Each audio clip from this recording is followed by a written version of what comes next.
Today we're looking at Diamine's Brilliant Red. Hi, I'm Adam, and I'm an ink guy. I get inks, test them, and share the results with you. Now, Diamine's Brilliant Red is a kind of red magenta-y kind of color. To make sure I have a range of experience with this ink, I do the writing samples. I then put the ink into a different pen for a day. I then put it into a Retro 51 with a broad nib to take my notes for this video. Now, before we get to the writing samples, let's look at the sciencey bits. Up first is a chromatography, and I agree with Vita that doing multiple chromatographies has taught me a lot. The one on the left is done the way it's supposed to be done. I put a line of ink down and put it in the water for 10 to 15 seconds. We see pink working its way all the way up, and then a magenta pink-ish color at the top.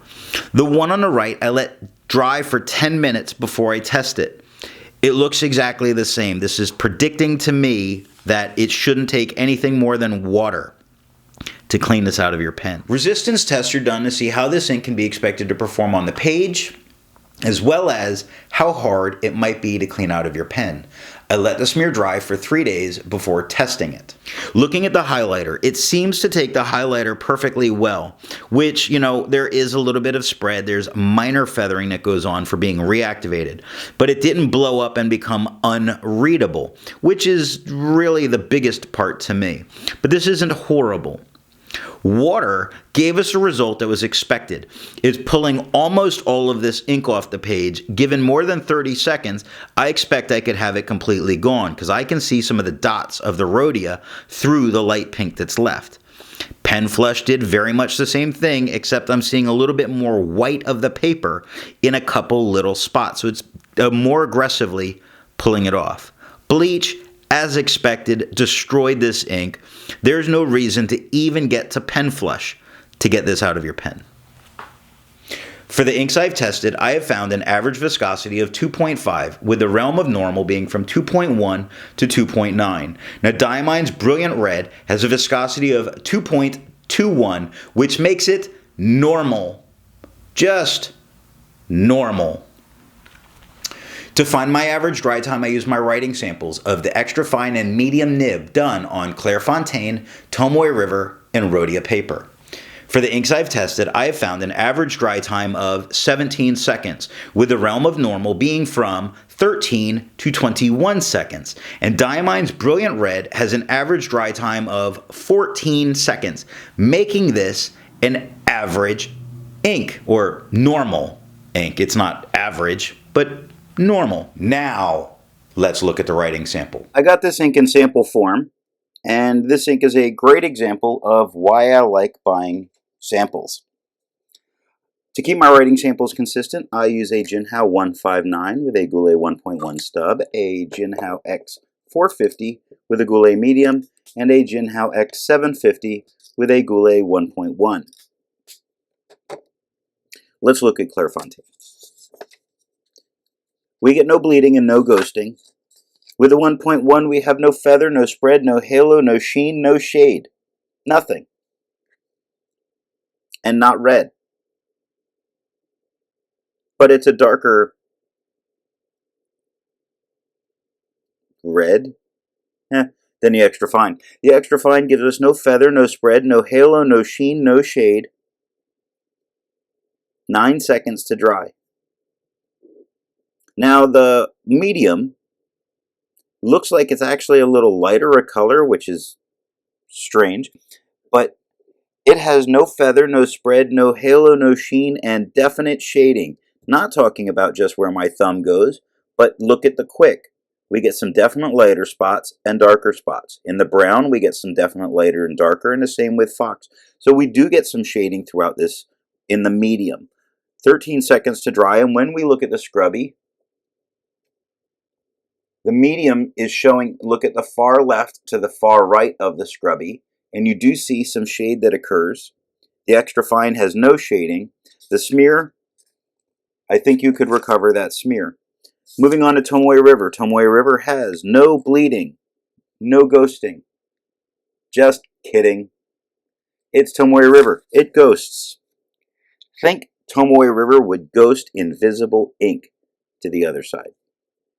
The 1.1 has no feather, no spread, no halo, no sheen, no shade. The extra fine has no feather, no spread, no halo, no sheen, no shade. 16 seconds to dry for this red ink. The medium gives us no feather, no spread, no halo, no sheen, no shade. I apologize for the whole in and out, just adjusting the camera. No shading, 21 seconds to dry. The scrubby shows us we're not going to get any kind of color variation.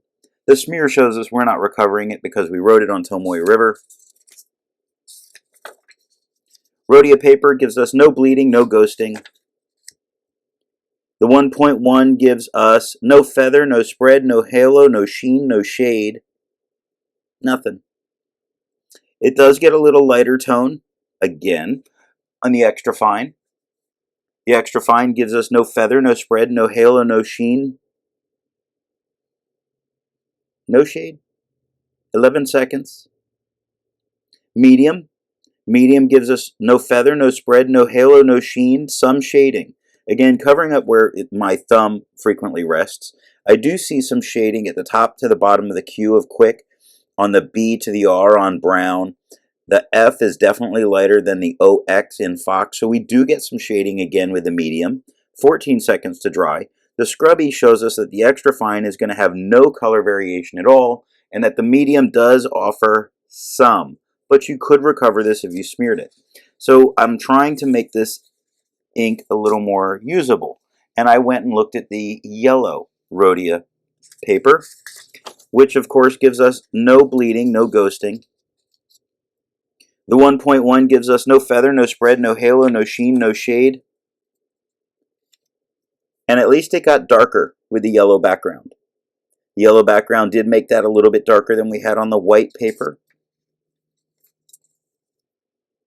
The extra fine has no feather, no spread, no halo, no sheen, no shade. 11 seconds to dry. It's a lighter tone than we got with the 1.1. And the medium gives us no feather, no spread, no halo, no sheen, no shade. 14 seconds to dry. The scrubby shows us that on the yellow we're not getting any color variation, but you definitely could recover your smear. Now I took my notes with this with a broad nib. So I went for a very broad, very wet Retro 51.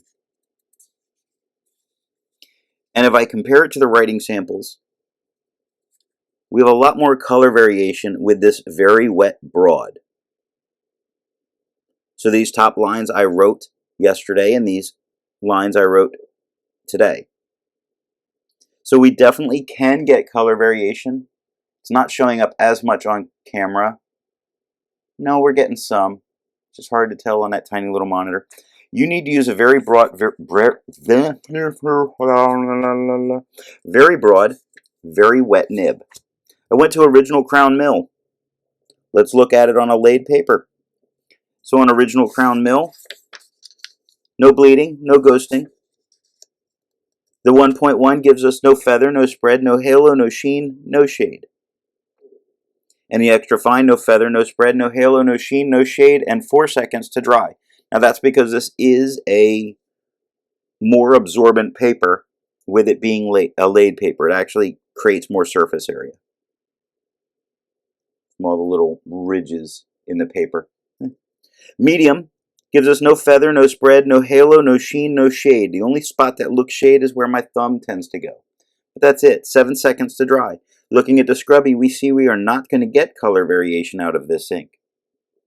The smear shows us that we can't recover this if we smear it, which has been normal for the laid paper.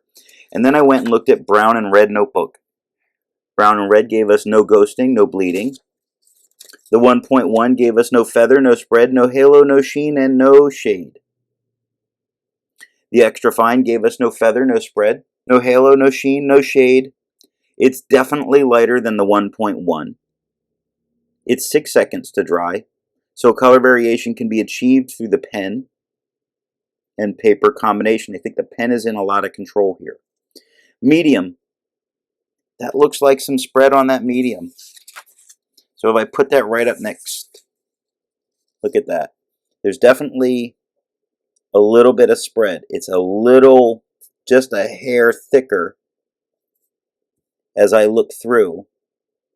Not crazy. Not anything that's a deal breaker. So a tiny bit of spread. No halo, no sheen, no shade. 8 seconds to dry. The scrubby shows us we're not going to get any kind of color variation. The smear shows us that we're not going to be able to recover if we smear what we wrote.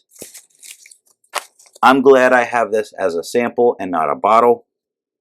That's what I have for the writing sample. Instead of finding inks that look like Diamine's Brilliant Red, I would prefer to find an ink that complements its color on the page. Now I know I've called it a Red-Magenta, but it still has this very pink look to it. To go with that pink look, I decided to go with a black.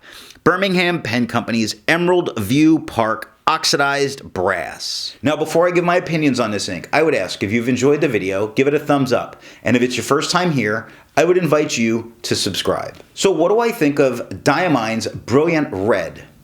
I think first, it's not red. More magenta-y. It's still got some very pinkish colors to it. If you like being lied to and you like something called red that's not red, this is a brilliant ink for you. I don't see a problem with the color. I see a problem with the name. The color of the ink is great. I do think it is a great color.